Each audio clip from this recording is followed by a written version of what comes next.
Determinação das vazões de contribuição às redes de coleta de esgotos sanitários.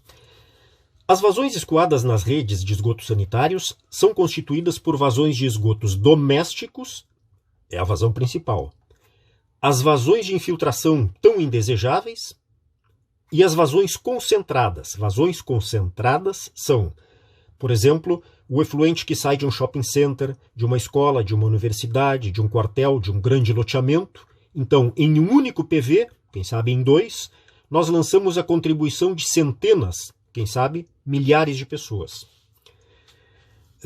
Cálculo das vazões de dimensionamento das redes de esgoto sanitário. Então, para nós dimensionarmos as redes de coleta, nós temos que conhecer as máximas vazões que vão ocorrer para duas distintas situações. Qual a vazão máxima diária? No início de plano. E qual a máxima horária de fim de plano? Para início de plano, nós trabalhamos com a vazão doméstica que nós geramos de esgotos sanitários, média, multiplicada pelo coeficiente da hora de maior consumo, mais a indesejável infiltração, mais eventual e rara contribuição concentrada. Para fim de plano, a equação é a mesma, porém, a vazão média não vai ser a de início de plano. Vai ser uma vazão média de fim de plano, maior, porque nós teremos em fim de plano mais contribuintes. E a vazão média de fim de plano vai ser afetada pelo coeficiente K2, tal como em início de plano, mas também pelo coeficiente K1, do dia de maior consumo de água, maior geração de esgotos. Então, esta diferença nas fórmulas é porque, para fim de plano, nós temos que garantir que a nossa tubulação atenda à máxima vazão que vai ocorrer nas segundas-feiras, na hora de maior vazão gerada. Para início de plano, isso é importante. Por que nós não consideramos o K1? Porque no início de plano, é claro que se nós atendemos com o dimensionamento a vazão de fim de plano, vai estar atendida aquela vazão bem menor de início de plano. Então nós temos que considerar, em início de plano, uma vazão média afetada pelo coeficiente K2, da hora de maior consumo. Certo? Nós temos que garantir a condição de autolimpeza, arraste de sólidos, mínima tensão trativa. Nós temos que garantir que ocorra na hora de maior geração de esgotos, e não apenas nas segundas-feiras. Variáveis aqui definidas estão. Nas duas equações anteriores, nós temos as vazões doméstica de início de plano ou doméstica de fim de plano. A vazão doméstica de início de plano, ela resulta da população que gera esgotos e do consumo per capita de água, variáveis aqui definidas. Consumo, Corsã, por exemplo, considera 150 litros por pessoa dia, todas as cidades. O DEMAI considera um valor mais elevado. Então, a vazão doméstica de início de plano é a vazão que nós consumimos de água, população vezes consumo per capita, afetada do coeficiente de retorno. Quase sempre nós consideramos que da água que nós consumimos, 80% vai para a rede de esgotos sanitários. 20% não vai. Lavagem de carro, jardinagem, lavagem de calçadas. E ajuste de unidades, 86.400 por dia, segundos por dia. Para fim de plano, nós vamos ter uma população de fim de plano maior do que a de início de plano. O consumo per capita em início de plano, quase sempre considerado o mesmo consumo per capita para fim de plano. Cálculo das taxas de contribuição para as redes. Essas taxas de contribuição são expressas em litro por segundo por cada quilômetro de rede implantada. Então, estas taxas se referem à unidade de comprimento dos coletores ou, às vezes, à área esgotada. Podemos referir a taxa de contribuição para a rede como litro por segundo por hectare.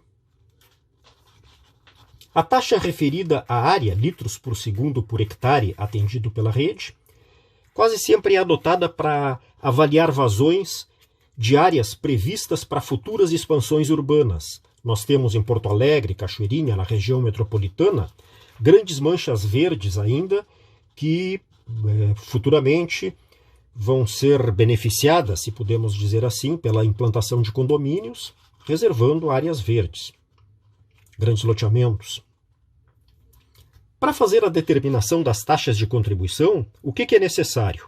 Nós devemos considerar estas contribuições à rede. O que chega de esgoto doméstico e o que chega de águas de infiltração.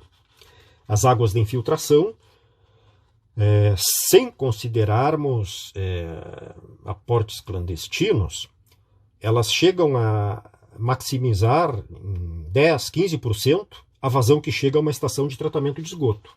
Nós temos cidades em que, em dias chuvosos, a vazão que chega a uma estação de tratamento de esgoto, ou que vai chegar quando implantarem, ela é mais do que o dobro do que num dia seco. Contribuições clandestinas. Cálculo das taxas de contribuição para redes simples ou para redes duplas. O que é uma rede simples?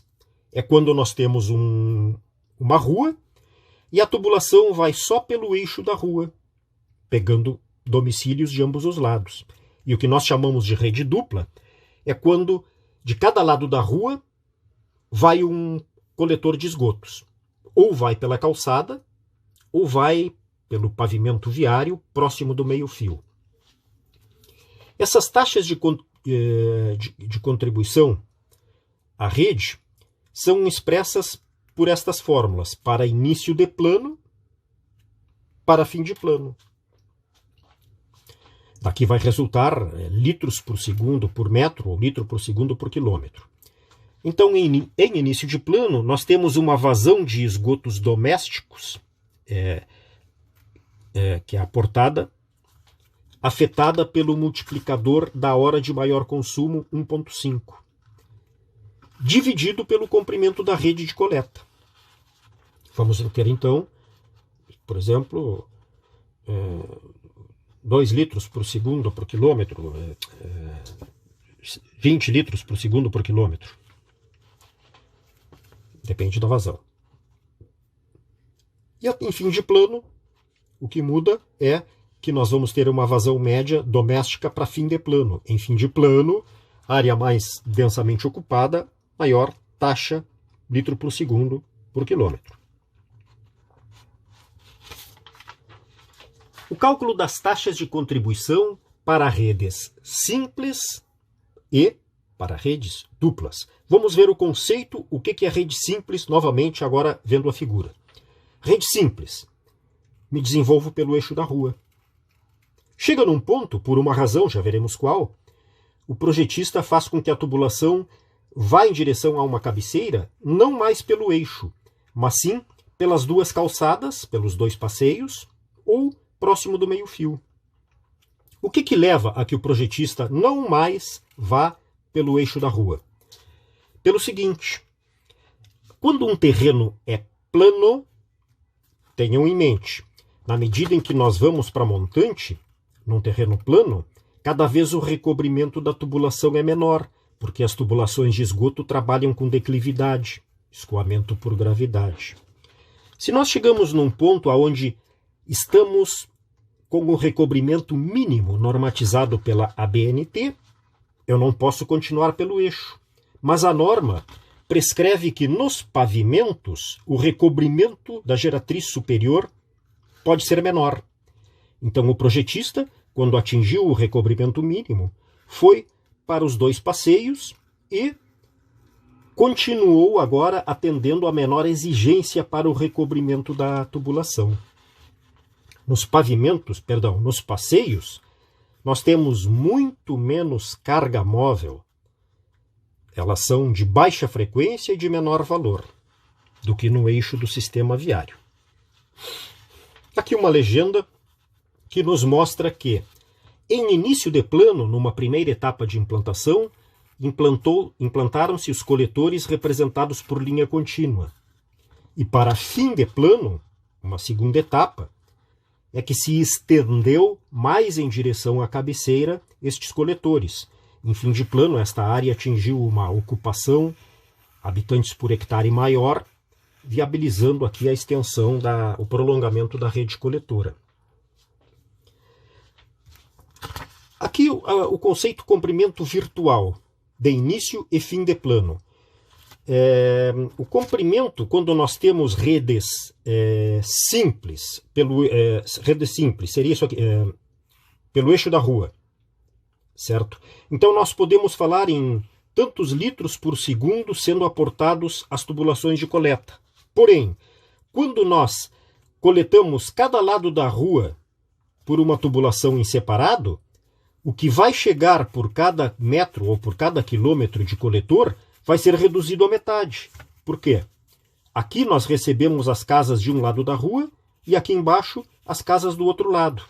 Então o nosso comprimento, quando nós temos esta mescla aqui de tubulação pelo eixo e tubulação pelos dois lados, a gente não trabalha com comprimento real, a gente trabalha com o conceito de comprimento virtual. E ele está aqui representado através de uma equação. Comprimento virtual, ou em início, ou em fim de plano. Vamos supor início de plano. É o comprimento da rede simples, em início de plano, mais o comprimento da rede dupla, em início de plano, dividido por 2. Então aqui, em início de plano, digamos que seja 100 metros essa distância. Em início de plano, o nosso comprimento virtual vai ser 100 mais 100. Comprimento de rede simples, início de plano. Mais comprimento da rede dupla de início de plano. 100 mais 100. Divido por 2. Então vai ser 100 mais 100 mais 100 mais 100. Será 300 o comprimento de rede virtual. Reflitam um pouco para que fique claro este conceito, por que dividir por 2. Trabalharmos com o conceito de comprimento virtual de rede quando nós temos rede ou pelo meio-fio ou em parte pelos passeios, pelas calçadas. Taxa de contribuição linear para rede simples, tubulação pelo eixo da rua. Taxa em início de plano, rede simples. Então, nós teremos a vazão doméstica de início de plano afetada pelo coeficiente K2 1.5, correspondendo à hora de maior consumo d'água, dividido pelo comprimento virtual em início de plano, mais a indesejável infiltração. Infiltração. Quantos litros por segundo por quilômetro nós consideramos? Quase todos os projetos consideram a infiltração na ordem de 0,5 litros por segundo por quilômetro. Alguns projetos, onde a tubulação está imersa no freático, consideram 1 litro por segundo por quilômetro. Para fim de plano, então, a nossa preocupação é, será que eu vou atender a vazão máxima? Então, a vazão média é afetada pelo K2, hora de maior consumo, e pelo K1, dia de maior consumo d'água, segundas-feiras. Início de plano, eu repito, nós não temos preocupação em atender a vazão de início de plano, que é muito pequena. A nossa preocupação é atender todos os dias da semana a tensão trativa, a capacidade de autolimpeza. Então, nós trabalhamos com o coeficiente da hora de maior consumo afetando a vazão média. Mais um detalhe. Sempre que nós calculamos uma vazão circulante para dimensionar um trecho, nas cabeceiras, nos 100, nos 200 primeiros metros, este valor calculado que é aportado à rede é menor do que meio litro por segundo. Perdão, menor do que a vazão de um vaso sanitário. Então, sempre que a vazão for inferior à vazão de um vaso sanitário, que está referida em norma, nós consideramos esta vazão como sendo a mínima que ocorre. Taxas de contribuição linear para rede dupla. Então, agora, a rede que passa em ambos os lados, em ambos os passeios. Rede dupla. Taxa de infiltração para rede dupla em início de plano. É a vazão doméstica inicial média vezes 1,5 dividido por 2 e dividido pelo comprimento virtual em início de plano. O comprimento virtual foi representado há pouco. Mais a taxa de infiltração. E em fim de plano, o diferencial é sempre que, em fim de plano, nós consideramos a vazão média afetada não apenas pelo K2, hora de maior consumo, mas também pelo K1, do dia da semana de maior consumo de água, usualmente segundas-feiras. Vendo este vídeo, se alguma equação não estiver bem legível, o subíndice, vocês podem no vídeo dar um zoom, sempre aqui no ponto em que eu estou fazendo alguma indicação com esta vareta improvisada que não é digital. Então é isto, façam uma leitura, comparem com o vídeo e dúvidas a gente vai dirimir aí em algum encontro presencial por videoconferência.